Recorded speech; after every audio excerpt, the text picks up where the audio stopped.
আজ 26শে সেপ্টেম্বর ঈশ্বরচন্দ্র বিদ্যাসাগর মহাশয়ের ২০১তম জন্মদিন। এই উপলক্ষে ইউটিউবে আজকের আলোচ্য বিষয় যুক্তি ও বৈজ্ঞানিক প্রণালীর পুরোধা বিদ্যাসাগর। ঊনবিংশ শতাব্দীর দ্বিতীয় শতকে অন্ধকারাচ্ছন্ন যুগে বাঙালি সমাজ যখন মহাতামসিকতায় নিমগ্ন, পাশব শক্তির কাছে মানবতার ঘটেছিল দুঃসহ অপমান, যখন শাস্ত্রীয় শাসনের নিষ্ঠুর নিখরে অর্থহীন লোকাচারের নাগপাশে সমগ্র সমাজের বুকে ঘনিয়ে আসছিল মৃত্যুলগ্ন, তখনকার বাংলার সমাজে চলেছিল বাল্যবিবাহ, বহুবিবাহ, সতীদাহ, কৌলিন্য প্রথা, গঙ্গাজলি, অন্তর্জলি এবং গৌরীদানের মতো ধর্মীয় কুপ্রথা দেখা যেত সমাজের আনাচে কানাচে। এই তমস্যাচ্ছন্ন পরিস্থিতিতে যাদের অবদানে বাংলার নবজাগরণের সৃষ্টি হয়েছিল, বিজ্ঞানভিত্তিক যুক্তিবাদ ও মুক্ত চিন্তা মননের ক্ষেত্রে অনন্য উদ্দীপনার সৃষ্টি করেছিল, ঈশ্বরচন্দ্র বিদ্যাসাগর ছিলেন সেই জয়যাত্রার অনন্য দিশারি। পাশ্চাত্য প্রভাবের ইতিবাচক দিকগুলিকে কোনোভাবেই অস্বীকার করার উপায় নেই। বিজ্ঞান শিক্ষা, ইতিহাস চেতনা, যুক্তিসিদ্ধ মূল্যবোধ, পাশ্চাত্য দর্শনের প্রসার সেদিন সমাজের এক নবদিগন্তের সূচনা করেছিল। সেই সঙ্গে যুক্ত হয়েছিল আত্মানুসন্ধান, প্রাচ্যের ভাববাদী ও লোকায়ত দর্শনের চর্চা এবং ঐতিহ্যের প্রতি শ্রদ্ধাবোধ। এই দ্বৈত মহান ভাবনা ও কর্মের মিলনে 19 শতকের নবজাগরণের অনেক সীমাবদ্ধতা সত্ত্বেও সার্থক হয়েছিল। বাংলাদেশের যুক্তিবাদী বিজ্ঞান মনস্ক চেতনার প্রসারে শিক্ষা ও ভাষা পরিকল্পনার বিদ্যাসাগর আজও স্মরণযোগ্য। এই একক আলোর পথিক সেদিনের বাংলা ও বাঙালিকে এক নূতন দিগন্তের দিকে নিয়ে গিয়েছিলেন। তিনি পিছিয়ে পড়া জাতির মধ্যে জন্মগ্রহণ করেও তিনি যুক্তিবাদের কথা বলেছেন। মনুষ্যত্বকে খর্ব করে দেয় এমন দেশাচার কালাচারের ঊর্ধ্বে উঠতে চেয়েছেন। কঠিন অধ্যবসায় সহকারী যুক্তি পারস্পর্শের মধ্য দিয়ে সঠিক সিদ্ধান্তে এসেছেন। সায়ম্বরে ঘোষণা করেছেন। বক্তব্য ছিল তার ঋজুতা, ছিল তার তীক্ষ্ণ বিশ্লেষণ ক্ষমতা। সঠিক প্রমাণ পেলে কোনো কিছু তিনি গ্রহণ করেছেন, না পেলে করেছেন বর্জন। পরিচয়ে দিয়েছেন প্রখর বাস্তববোধের এবং সমস্তের মূলে ছিল তার বিজ্ঞান মনস্কতা। কেবলমাত্র মেধা ও অধ্যবসায়, তার তীব্র তেজস্বতার জোর কালক্রমে তিনি হয়ে ওঠেন এক অনন্য মানবতাবাদী সমাজ সংস্কারক। সমগ্র জীবন জুড়ে মনুষ্যত্বের সংগ্রাম করেছেন, নিদারুণ দারিদ্র্যের সঙ্গে সংগ্রাম করেছেন, সমাজের অন্যায়, অসাম্য, অবিচার ও শোষণ বঞ্চনার বিরুদ্ধে। তৎকালীন সমাজ ব্যবস্থা ও পরাধীনতার গ্লানিত বহন করে চলেছিলই, তার সঙ্গে জগদ্দল পাথরের মতো চেপে বসেছিল নানা কুসংস্কার এবং মধ্যযুগ বর্বরতা। বিদ্যাসাগর বুঝেছিলেন ভারতীয় সমাজের যত দুঃখ কষ্ট, যত ব্যভিচার, তার মূলে আছে শিক্ষার অভাব। এই কুসংস্কারচ্ছন্ন জড়তাগ্রস্ত সমাজের বন্ধনমুক্ত মানবিকতার উদ্বোধনে পাশ্চাত্য শিক্ষার গুরুত্ব কতখানি তিনি তা গভীরভাবে উপলব্ধি করেছিলেন। তাই তিনি যুক্তি ও বিজ্ঞানভিত্তিক দেশময় শিক্ষা বিস্তারের মানুষে তিনি নির্বিচারে গ্রামে গ্রামে বিদ্যালয় প্রতিষ্ঠায় আত্মনিয়োগ করেন। কেবলমাত্র পুরুষের মধ্যে নয়, নারী সমাজেরও শিক্ষা বিস্তারে নিজেকে নিয়োগ করেন। আমাদের সমাজে নারী পুরুষের বৈষম্য সবচেয়ে বড় সমস্যা। নারীর অপমান, লাঞ্ছনা এবং দুঃখ সমাজকে কেবল দুর্বল ও পঙ্গু করে, প্রাণশক্তিহীন করে তা নয়, তা সমাজ প্রগতির পথকেও রুদ্ধ করে। সেই জন্য নারীর সকল প্রকার দুরবস্থা দূর করে পুরুষের সঙ্গে তাকে সমমর্যাদা দেবার জন্য বিদ্যাসাগর বড় আন্দোলনগুলি সংগঠিত করেছিলেন। যাই হোক, আমাদের দেশে 20 দশকের শিক্ষিত সমাজের জন্যই হল বিদ্যাসাগরের হাত ধরে তিনি যুক্তি ও তর্কের মাধ্যমে যথার্থ শিক্ষা বিজ্ঞানের অনিবার্যতা তিনি তুলে ধরলেন, একের পর এক বুঝিয়ে দিলেন মাতৃভাষার মধ্য দিয়েই দেশের মানুষকে শিক্ষিত করে তোলা যায়। তাই তিনি বর্ণপরিচয় দিয়েই শুরু করলেন। সময়কাল 1855 খ্রিস্টাব্দ এবং ধাপে ধাপে কথামালা, বোধোদয়, চরিত্রাবলী ও আখ্যানমঞ্জুরির গল্পগুলির মধ্য দিয়ে শিশুকে পূর্ণ বিকাশের পথে এগিয়ে নিয়ে যাওয়ার চেষ্টা করতে লাগলেন। বিদ্যাসাগরের বর্ণপরিচয়ের মধ্য দিয়েই শিশু কল্পনার দৃষ্টিকে আরও উন্মোচিত এবং প্রসারিত করতে বারবার সচেষ্ট হয়েছেন। চিত্র, সুর ও গল্প এই তিনটির প্রতি শিশুর স্বাভাবিক প্রবণতা। তাই বর্ণপরিচয় রচনায় শুরু থেকেই বিদ্যাসাগরের মন ও বিষয়ে অত্যন্ত সজাগ ছিল। সেখানে তিনি কথা দিয়ে ছবি এঁকেছেন, শব্দের মধ্যে সুর জাগিয়েছেন, আর শেষে গল্পের আশ্রয় নিয়েছেন।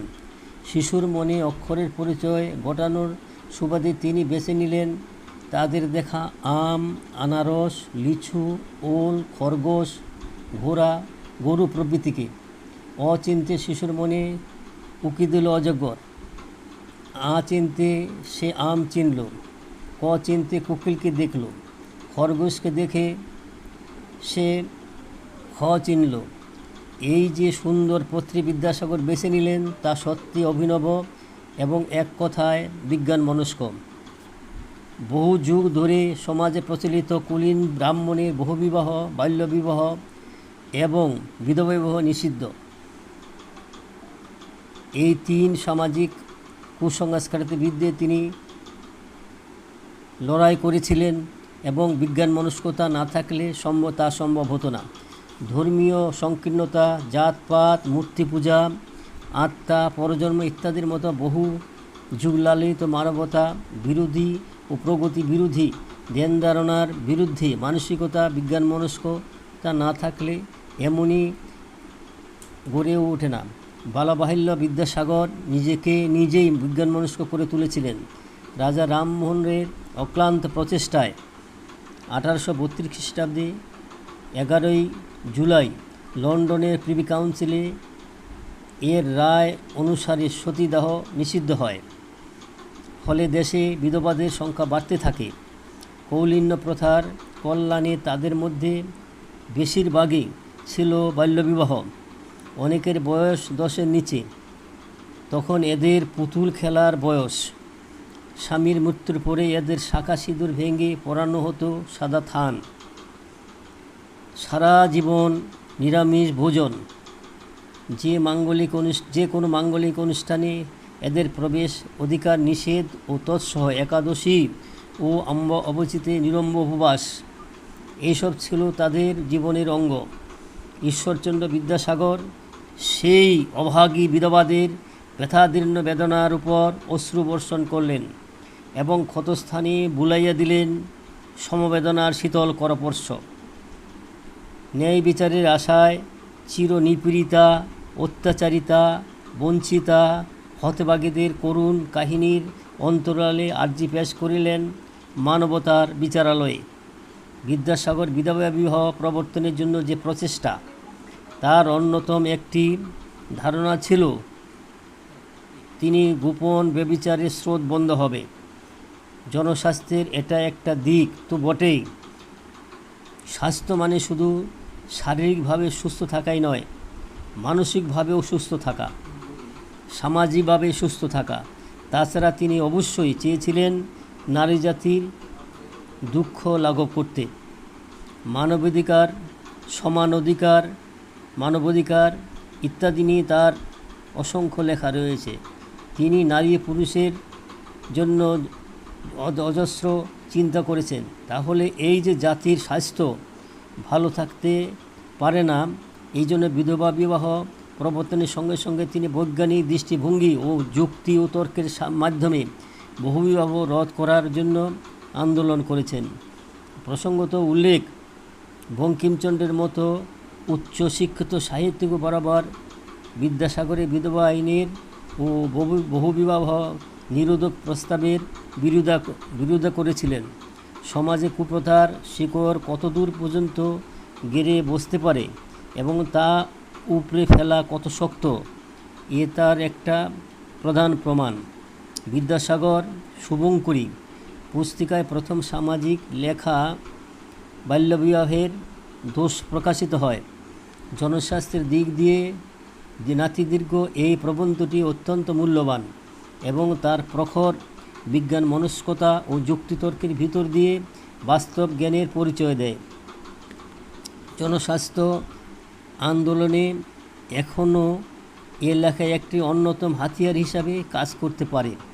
বাল্যবিবাহের দোষ সম্পর্কে বিদ্যাসাগর প্রথম বক্তব্য, নারী পুরুষ উভয়ই শিক্ষা থেকে বঞ্চিত হয়, অন্যদিকে মন চলে যায়, নিজের জীবন গঠন করতে পারে না, আপনার ভাগ্য জয় করবার সাধনায় ব্রতী হতে পারে না, এদের মধ্যে মেধা শক্তি ও ব্যক্তিত্বের স্ফুরণ হয় না। দ্বিতীয়ত, সকল সুখের যে মূল শারীরিক স্বাস্থ্য, তাহাও বাল্য পরিণয় প্রযুক্ত ক্ষয় পায়। মূলত অন্যান্য জাতি অপেক্ষা আমাদের দেশের লোকেরা যে শারীরিক ও মানসিক সামর্থ্যে নিতান্ত দরিদ্র হইয়াছে, কারণ অন্বেষণ করলে দেখা যায় পরিশেষে বাল্যবিবাহে ইহার মূল কারণ নির্ধারিত হইয়াছে, ইহাতে কোনো সন্দেহ নাই। তৃতীয়ত, পরস্পরের অত্যন্ত অপ্রীতিকর সম্পর্ক যে সন্তানের উৎপত্তি হয়, তাহাও তদনুরূপ অপ্রশস্ত হইবার বিলক্ষণ সম্ভাবনা। একথা তো অনস্বীকার্য যে শিশুর বৌদ্ধিক বিকাশের জন্য সুস্থ ও সুন্দর পরিবেশ একান্ত প্রয়োজন। স্বামী ও স্ত্রীর মধ্যে সুসম্পর্ক না থাকলে তাদের সন্তান অস্বাস্থ্যকর পরিবেশে বেড়ে উঠতে বাধ্য হয়, ফলে তাদের মধ্যে নানা রকম মানসিক সমস্যা দেখা দেয়। বিদ্যাসাগর মুখপত্র শুভঙ্করীতে লিখেছেন, সকল সুখের মূল যে শারীরিক স্বাস্থ্য, তাহাও বাল্যপরিণতিতে ক্ষয় পায়। চতুর্থ, বালদম্পতিদের উপার্জন ক্ষমতার জন্ম হতে না হতেই সন্তানের জন্মদাতা হতে হয়, নিত্য প্রয়োজনীয় অর্থের জন্য অত্যন্ত ব্যাকুল হতে হয়, তখন নানা অপকর্মের জালে জড়িয়ে পড়তে হয়, সন্তানদের তার ভার নেওয়া অসম্ভব হয়ে পড়ে। পঞ্চমত, বিদ্যাসাগরের মতে বাল্যবিবাহ রদ হলে অল্প বয়সে মৃত্যুর হার অনেক কমবে বাল্যবিধবার সংখ্যাও। বিদ্যাসাগরের বিজ্ঞান মনস্কতার প্রকট উদাহরণ তার রচিত জীবনচরিত গ্রন্থ। বইটি লিখেছিলেন 1849 খ্রিস্টাব্দে। তার বয়স যখন 29, চেম্বার্স সংগৃহীত বহু সুপ্রসিদ্ধ পুরুষের জীবনের যে সংকলন, তার থেকে কয়েকজনকে বেছে নিয়েছেন, মূলত অনুবাদ করেছিলেন। যদিও স্বকীয় বিশিষ্টতা টিকা টিপ্পণীও রয়েছে।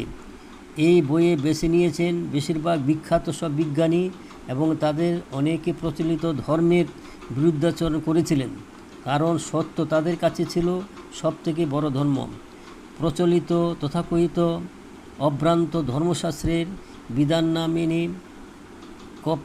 কোপার্নিকাস বলেছিলেন পৃথিবী সূর্যের চারিদিকে ঘুরে, গ্যালিলিও তাই প্রমাণ করেছিলেন। এর ফলে তাকে নির্বাসিত হতে হয়েছিল শেষ পর্যন্ত। তাহলে তার বিজ্ঞান সঞ্জাত বিশ্বাস ত্যাগ করতে পারেননি গ্যালিলিও। মধ্যাকর্ষণ তত্ত্বের সঙ্গে নিউটনের নাম অভিন্নভাবে জড়িত। উইলিয়াম হার্শেল আধুনিক দূরবীক্ষণ যন্ত্রের জনক। বিজ্ঞানীদের চরিত্র চিত্রণে ধর্মের উপর সত্যের স্থান বিদ্যাসাগর তার রচনার আঙ্গুল দিয়ে দেখিয়েছিলেন। বইটি অত্যন্ত জনপ্রিয় হয়েছিল। সাধারণত মানুষ যে বিজ্ঞান সচেতন, এটি তার প্রমাণ। বিজ্ঞান সচেতনতা যাতে চারিদিকে ছড়িয়ে যায়, তার জন্যই এরকম পুস্তক রচনায় ব্রতী হয়েছিলেন। 6 মাসের মধ্যে বইটির প্রথম সংকলন শেষ হয়ে যায়। বিদ্যাসাগর জীবনচরিত রচনা করতে গিয়ে ৭৪টি ইংরেজি শব্দের বাংলা পরিভাষা তৈরি করেন জীবনচরিতে। তিনি কোপার্নিকাস, গ্যালিলিও, নিউটন, হার্শেল ও লিনিয়াস এই 5 বিজ্ঞানীকে নিয়ে মোট 9 জন বিদেশি মনীষীর জীবনী আলোচনা করতে গিয়ে অনেক ইংরেজি শব্দের সম্মুখীন হন। সেগুলো বাংলা পরিভাষা ছিল না। তাই তিনি জীবনচরিতের শেষ দুরূহ ও সংকলিত নতুন শব্দের অর্থ শিরোনামে ৭৪টি পরিভাষা সংকলিত করেন ও সাথে শব্দগুলির অর্থ ব্যাখ্যা করে দেন। এগুলির বেশিরভাগ পরিভাষা বাংলা শব্দভাণ্ডারে স্থায়ী জায়গা করে নিয়েছে। বাঙালির জ্ঞান বিজ্ঞান চর্চার ক্ষেত্রে বিদ্যাসাগরের প্রারম্ভিক অবদান অতুলনীয়। বিদ্যাসাগর বিশিষ্ট বিজ্ঞানী ছিলেন না, বিজ্ঞান তার পেশা নয়, তবু বিবেচনার বিশাল ক্ষেত্রে নানা দিক দিয়ে তিনি লিখতে বসেছেন। বিষয়গুলি ছিল বহুধা, পদার্থবিদ্যা, জীববিদ্যা, কৃষিবিদ্যা প্রভৃতির মধ্যে দেখেছেন অনেকেই ভাষার রূপ দিয়েছেন। বিদ্যাসাগর বিজ্ঞানের অনেক বিষয়বস্তু আলোচনা করেছেন। আর ধাতব পদার্থ যেমন সোনা, রূপা, সীসে, তামা ইত্যাদি এবং প্রকৃতি বিষয়ে লিখেছেন। জল, নদী, সমুদ্র, কয়লা, কেরোসিন তেল। বিদ্যাসাগর মানব বিজ্ঞান, শরীরবিজ্ঞানে কোনো প্রথাগত শিক্ষা না থাকলেও শরীরবিজ্ঞানের এই সত্য উপলব্ধি করতে তার কোনো সমস্যায় সম্মুখীন হয়নি, কারণ যুক্তিবাদী ও বিজ্ঞানমনস্ক মন সব সময় কাজ করেছে। যুক্তিবাদী ও বিজ্ঞানমনস্ক মন নিয়ে সংস্কৃতে, ভূগোলে, খগোলে বর্ণনম গ্রন্থটি লিখেছিলেন এবং এই পুস্তক পরিবিজ্ঞানের সত্য প্রকাশিত হলো। এই গ্রন্থে পৃথিবীর আহ্নিক গতি, বার্ষিক গতি এবং পৃথিবীর দিনরাত্রি, ঋতুর পরিবর্তন, চন্দ্র সূর্য, পৃথিবীর অবস্থান নির্ণয় করে তিনি যুক্তি ও বৈজ্ঞানিক উপমা দিয়ে এ সমাজকে উপকৃত করেছেন। বিজ্ঞান মনস্ক মন কখনো কুসংস্কার বিশ্বাস করে না। বিদ্যাসাগর কুসংস্কারকে তাড়াতে চেয়েছেন মানুষের মন থেকে। গ্রহরত্ন, কবচ, তাবিজ, মাদুলি, তেলপড়া, ঝাড়ফুঁক ইত্যাদি তার কোনো বিশ্বাস ছিল না। বিজ্ঞানের প্রাথমিক শর্ত হলো পরীক্ষা ও পর্যবেক্ষণের দ্বারা সিদ্ধান্ত গ্রহণ। হোমিওপ্যাথি বিদ্যাসাগরের বিরাট আস্থা ছিল, তা অনেকেই জানেন। বহু পরীক্ষা নিরীক্ষার দ্বারা বৈজ্ঞানিক পদ্ধতিতে বিদ্যাসাগর হোমিওপ্যাথিক চিকিৎসা হিসাবে যথেষ্ট খ্যাতি অর্জন করেন। কলকাতায় তার চিকিৎসা অনেকে উপকৃত হয়েছেন। কারমাটারের আদিবাসী তো তাকে সমাজসেবী চিকিৎসক হিসাবেই জানতেন। আধুনিক বিজ্ঞানের প্রতি বিদ্যাসাগরের আস্থা এখনও সুপ্রকট। ধর্মকে কর্তৃত্ববাদে প্রতিষ্ঠা করা হলো মৌলবাদ। ভারতের মৌলবাদী সংগঠনের জন্ম বিকাশ প্রক্রিয়া দীর্ঘদিনের। মৌলবাদীদের দেশ যে পিছনের দিকে টানে সে ধারণা তখনই হয়েছে তার। কিভাবে এর মোকাবেলা করা যায় সে বিষয়ে মত দিয়েছেন এবং বলেছেন, বাংলাদেশের যেখানে শিক্ষার বিস্তার হচ্ছে সেখানে পণ্ডিতের প্রভাব কমে আসছে।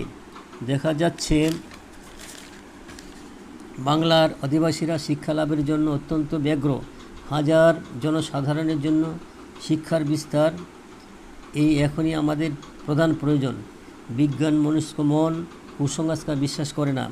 বিদ্যাসাগর কুসংস্কার চেয়েছেন দেশের মানুষের মন থেকে। 1951 খ্রিস্টাব্দে 22শে জানুয়ারি বিদ্যাসাগর সংস্কৃত কলেজ প্রিন্সিপাল হন। তার অল্প কয়েক মাস পরে ব্রাহ্মণ ও বৌদ্ধ ছাড়া কায়স্থরা কলেজে প্রবেশাধিকার পায়। আগে কলেজে পড়ার অনুমতি ছিল শুধু ব্রাহ্মণ ও বৌদ্ধদের। 1 বছরের ভিতর সে কোনো হিন্দু সন্তান কলেজে ভর্তি হতে পারবে এই মর্মে নিয়ম জারি করা হয়। তিনি যুক্তিবাদী বিজ্ঞান সমস্ত উপায়ে একমত হয়ে স্থির সিদ্ধান্তে এসেছিলেন, ধর্ম নয়, আচার নয়, বিশ্বাস নয়, এ কেবল অধিকার নিয়ে মানব সমাজের এই প্রাচীনতম দ্বন্দ্ব। কাজে মানুষের লোভ, লালসা এবং ক্ষমতা ঐশ্বর্যের মোহই তার মূল কারণ। শিক্ষাক্ষেত্রে ভর্তির ক্ষেত্রে কে নমশূদ্র, কে কায়স্থ, কে ব্রাহ্মণ, কে বৌদ্ধ, ইহা বিজ্ঞানসম্মত নয়। বিদ্যাসাগরের সর্বশ্রেণীর ছাত্রদের সংস্কৃত কলেজে শিক্ষার অধিকার দিয়েছিলেন। মধ্যযুগ থেকে আধুনিক যুগে উত্তরণের মাত্রাই হলো নবজাগরণ, আর নবজাগরণ হোতা হলেন বিদ্যাসাগর। তার সংস্কারহীন আধুনিক মনন, যুক্তিবোধ, বিজ্ঞান মনস্কতা আজও শ্রদ্ধা জাগায়। বলা বাহুল্য, বিদ্যাসাগর নিজেকেই যুক্তি ও বৈজ্ঞানিক প্রণালী পুরুদা করে তুলেছিলেন। নমস্কার, আজকের প্রবন্ধ আমার এখানেই আলোচ্য বিষয় এখানেই শেষ হলো। আপনাদের কাছে আমার অনুরোধ, আমার এই আলোচ্য বিষয়টি ভালো লাগলে সাবস্ক্রাইব করবেন, শেয়ার করবেন। একটু বলেই আজকের মতো আমি এখানে শেষ করলাম।